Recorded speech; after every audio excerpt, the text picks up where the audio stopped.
Dans le cœur vibrant de l'Afrique, au-delà des montagnes émeraudes et des savanes dorées, se trouvait un royaume caché sous les vagues mystérieuses d'un immense lac.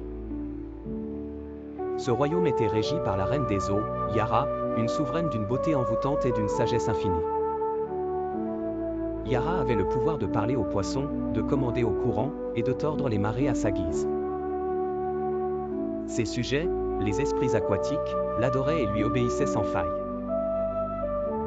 Cependant, le calme de ce royaume fut un jour troublé par l'arrivée d'une sorcière blanche, nommée Maleya, qui voyageait depuis les contrées lointaines du nord. Maleya, avec sa peau pâle comme la neige et ses cheveux aussi blancs que les nuages d'hiver, possédait des pouvoirs obscurs. Elle était connue pour sa cruauté et son désir insatiable de domination. Sa présence au bord du lac était comme une ombre sur la lumière de la reine des eaux. Maleya avait une intention malveillante, capturer l'âme de la reine Yara pour prolonger sa vie éternelle et assimiler la magie du lac à ses propres pouvoirs. Elle lança alors un sort puissant pour ensorceler les eaux et créer un tourbillon qui menaçait d'engloutir le royaume de Yara. Les poissons se débattaient, les rivières chantaient des plaintes, et les esprits aquatiques étaient pris de panique.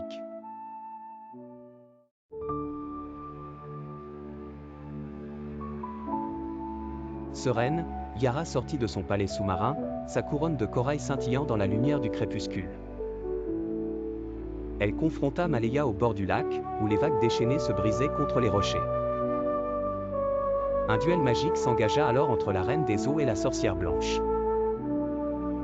Les eaux crépitaient de l'énergie de Yara, et des éclairs d'ombre jaillissaient des mains de Maleya.